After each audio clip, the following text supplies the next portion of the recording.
Hello, Grumpy Old Fart here. Um, I'm doing a lot of stuff on UFOs because of the Navy's announcement that UFOs are indeed real. Go back and check out my video, UFOs Evidently, and you'll see what I'm talking about. But when you have UFOs and they're not from Earth, somebody's got to be driving them, and if they're not from Earth, they're aliens, period.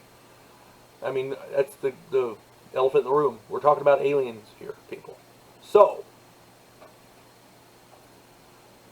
when you want somebody to, we want people to come forward who have information on these. And some people in the past have done it, but people think they're crazy. You know, because they're talking about aliens. Well, guess what? Now the Navy's announced that they're real. We got to start talking about them. I did a video the other day on a man named Bob Lazar, who apparently was working at S4, Area 51, and he was back engineering alien propulsion systems. And everybody thought he was crazy because the claims he made were so outrageous. But then one of his claims actually turned out to be proven true. So if one of the things he said is true, you've got to kind of send in a little credence, because he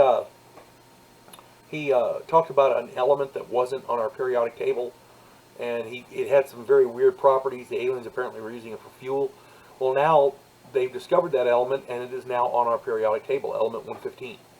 So that's Bob Lazar. Bob Lazar, again, when he first came out, his claims were so outrageous.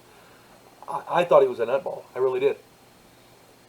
But now you find out that one of his claims turns out to be true. You got to, and the Navy's announced UFOs are real. So now you got to go back and look at some of these people with a different eye. One of these people is named Philip Schneider. He's an alien whistleblower. He did this the lecture circuits, and he made all kinds of fantastic claims.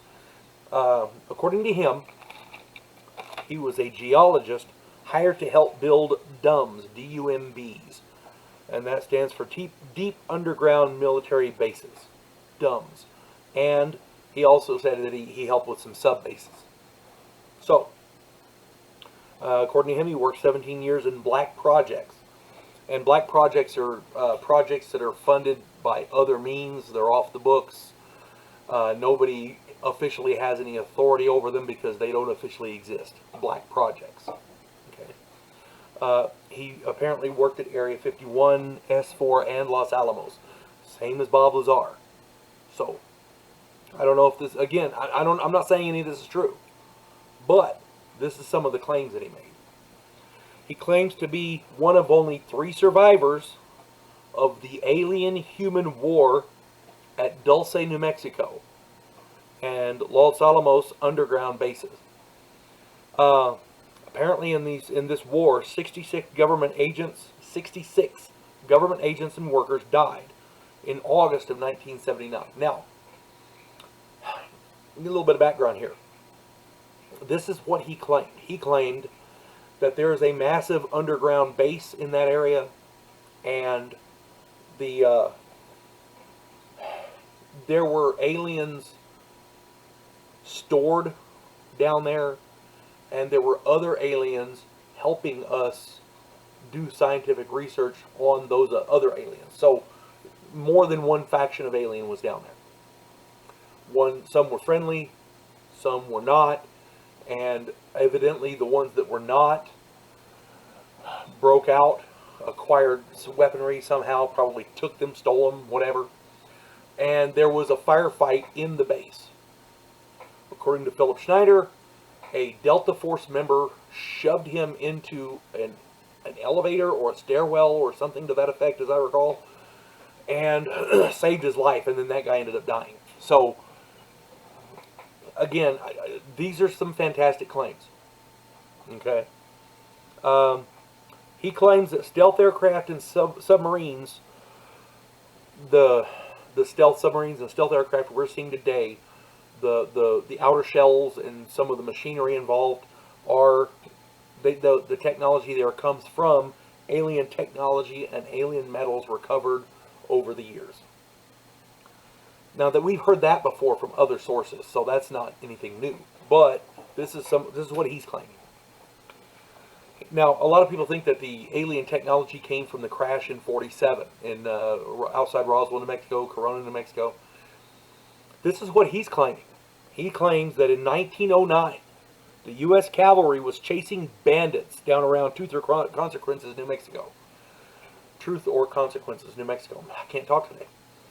And these bandits they holed up in a cave, and there was a shootout, and the cavalry finally got in there, and they were exploring this cave, looking for more bandits, and they found alien craft, flying discs, and gray aliens, and lots of technology around. So apparently these aliens had stored their craft in this cave, and either they had forgotten about them, or they never got a chance to come back for them, or whatever. That's what he's claiming. And that's when we started collecting alien technology for our use, back in 1909. Which you know, it makes as much sense as some of the other stuff I've heard. But, again, I'm not saying any of this is true or not. This is what he claimed. He also made lots of other claims. This isn't by any means all of it. He also claims that in order to shut him up, our U.S. government made 11 attempts on his life. He's been shot, stabbed, blown up. I mean, you know, one would think, as effective as our government is at killing people, you would think they would have got him. But now, the reason I'm doing this video is there is an event that lends credence to what he said. And unfortunately, it's how he died. Because we still don't know all the facts of how he died. But here's some particulars that you might find interesting. Officially, it's listed as a suicide. He was strangled with, I've heard, either a catheter, that, you know, because he had to use a catheter, or some sort of medical tubing around his neck. It was looped around there and tied real tight with a tight knot. And apparently that's what strangled him to death.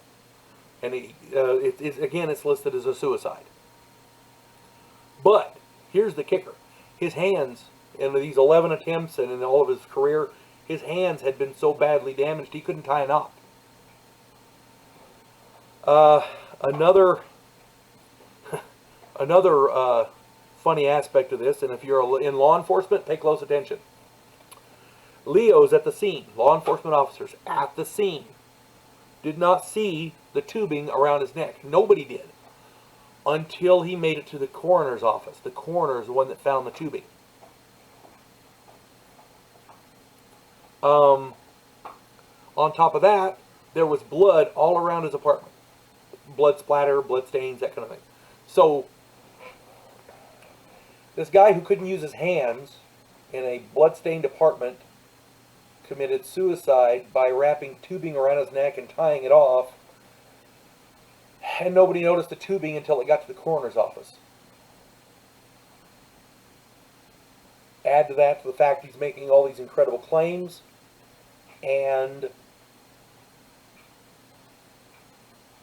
the the Navy rather, has announced that these UFOs are real.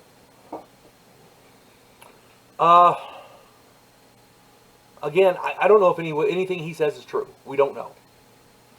But if any of this, his mode of death, the methodology that killed him, doesn't fit the official story. We know that. There's no way that could be a suicide. By the same token, his claims were outrageous.